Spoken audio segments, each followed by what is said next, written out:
the moment we've all been waiting for during Music Plus program, because this is the second yet the most important segment, the guest chat. And today we have a very special personality. He came into the industry as a writer, but now he's a fashion consultant. He has touched many of our hearts, and we know him just by one look. He has also gone to the international arena, taken Sri Lanka to a next level, and it's none other than Prassanna Pathmanathan himself. Welcome to Music Plus. Thank you so much. It's such an honor to have you here. Thank you so much for inviting me. Okay. And how is work these days? How are you doing? These days, I'm on my own. Okay. So work is being a little bit of hectic and doing some fashion related work as well. Some fashion shows are lined up and some international projects. So going on well.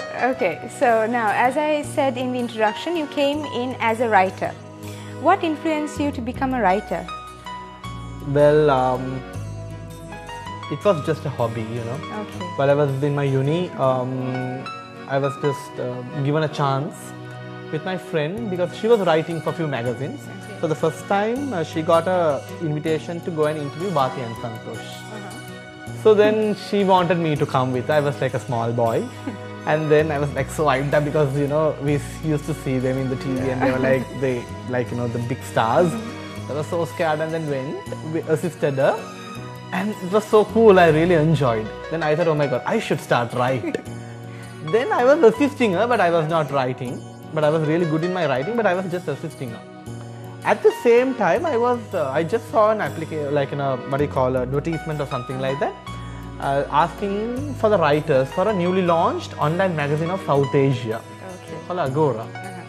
And when I went for the interview, fortunately, one of my lecturers, he was in the panel, and he was like, he knows about me, that I was like doing well, I do well in writing and all. He was like, come, you should come in as a writer, we are going to take you. Then they gave me that fashion and entertainment segment of that particular magazine, and that is the first online magazine of South Asia. Wow, okay. Then slowly I got the chance of being the editor of that magazine at a very young age. So I started interviewing so many personalities, meeting people, going for shows, things like that. Then that magazine didn't work in Sri Lanka because they couldn't get that patent right or things like that. Then I started moving into the normal magazines. Yeah. So that's how my writing career really started. So was becoming a writer or a fashion consultant was your future plan when you were in school, or did this change? No. Even people call me fashion journalist. So in fashion industry, I'm a fashion consultant. Yeah. I'm a fashion journalist. I'm a fashion stylist. I do a lot of work in terms of fashion. I organize fashion shows, judge pageants. But this is not my full-time thing. Okay. This is just a hobby that I do, fashion. My father will chase me out of the house if I'm gonna go full-time in fashion. I'm a communication consultant. Oh, okay. So I consult Sri Lankan brands and, you know, and I'm a PR specialist. And then plus I'm a lecturer and a corporate trainer. So I lecture at university. Wow.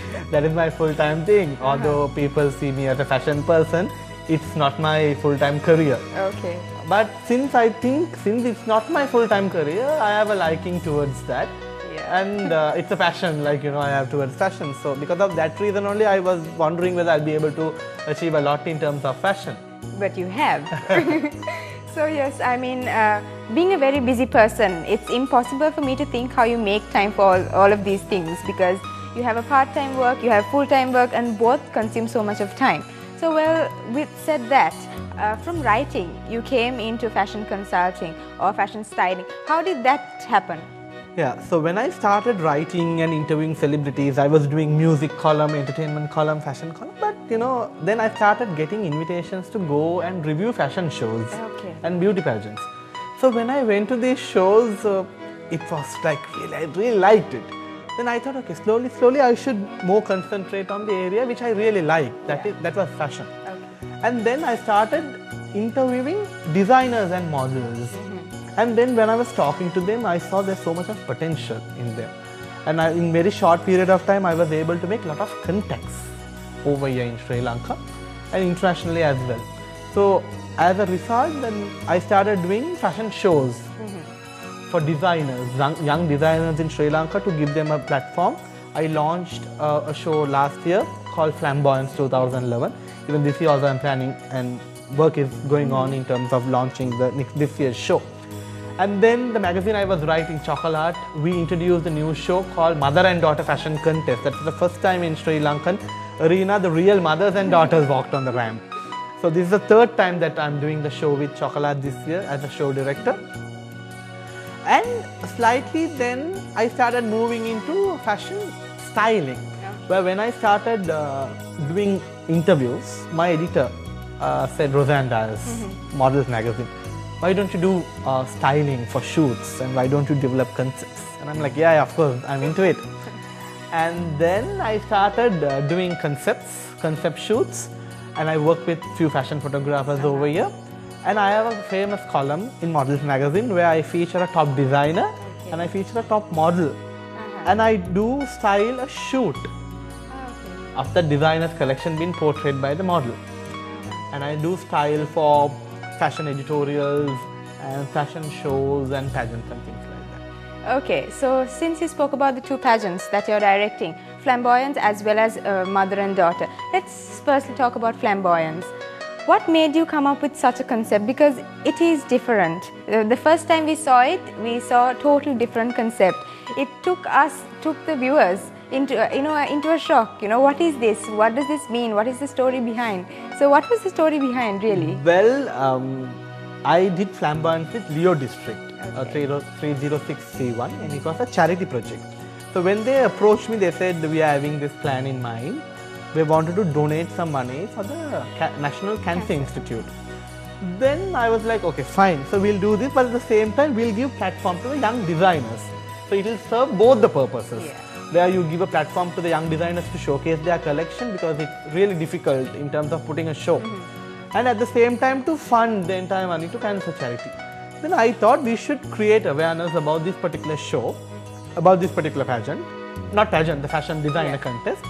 So I approached all the top models in Sri Lanka, and then we developed a concept where all of them they were given white attires, and through graphics that they've shaved their head, they all look bald.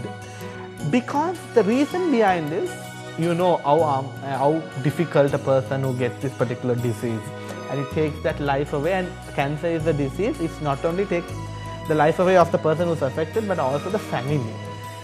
So what I wanted to convey from that particular theme, which I used in all my material, if you have cancer even, still there's hope to live.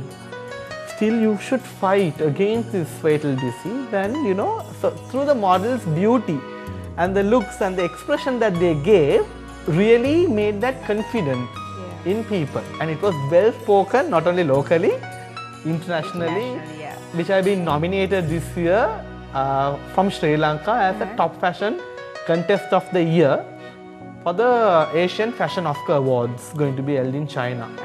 So hopefully we do get that award. I hope. Yes, so all the best for that, and we do hope that Sri Lanka gets it. And with that, let's talk about Mother and Daughter contest. Now, it's also for the new designers. They do their designs, but why did you pick a mother and a daughter, a real life mother and a daughter for this? Well, when we were planning that we should have this kind of a contest, we wanted to do something really new. So when we was I was talking with my editor of Chocolate Magazine, Michelle, and she was like, let's do something like this, like a tribute to Mother's Day. And Chocolate is a magazine where the main objective of the magazine is to give platform for the youngsters. So where we wanted to introduce young designers, and at the same time, we thought that we'll feature not models, because we always see them on the ramp. Someone new. So then we thought, okay, we'll take real mothers and real teenage daughters and ask the designers to design clothes for them and ask them to walk on the ramp. And pick the best designer as well as the best mother and daughter couple. Right? So that's how it started, and this is the third consecutive year we are doing the show. Last week only we have completed the pre-finals of selecting top 12 designers.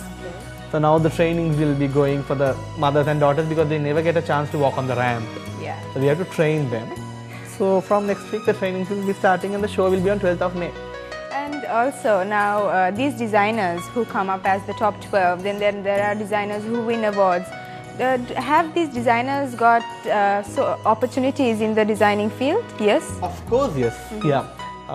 The people who just took part in flamboyance, they took part in other fashion contests, and I was able to guide them, help them and give my fullest support in terms of taking part in the other contests. And we arranged TV interviews, press interviews, cover shoots, cover page shoots, things like that. At the same time, the main reason for them to give this platform is to start their own label. So 2 of my proud winners last year are starting their own label, and they are launching the label in my show. Okay. Yeah, in Mother and Daughter show, they are launching their labels, 2 of the designers. So I'm really happy and proud about them because we have given them a platform, and they are just coming up with their own label. Yeah, that's a great achievement for both parties. Exactly. So well, yes, now we spoke about all the pageants that happened, and now let's talk about working with models. I think you're one of the personalities that has worked with all the top models, most of them or all of them. How is that experience? Because normally models, now the things that we hear are a bit demanding, a bit hard to work with. How is it in your side? I don't know why that perception is. I never found it difficult to work with any of our top models. All of them are like very cool, and because I did shows with them, I did a lot of interviews, photo shoots with them. It was really, you don't believe, like when we go for shoot, it's like quite fun.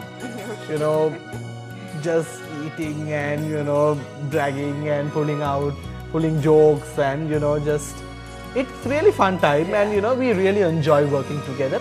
And all of us, I would say, in Sri Lankan fashion arena, people have a perception that models are like big-headed, and it's very. But we also thought like that before we came into the industry. But when you really get into the field and when you start working with these models, only you really realize how humble and how good and how professional they are. But still, there are certain ones who are like new to the industry, who are not mature enough. Still, they are like not into that particular professionalism, but I think they are learning. Well, I think we see that in every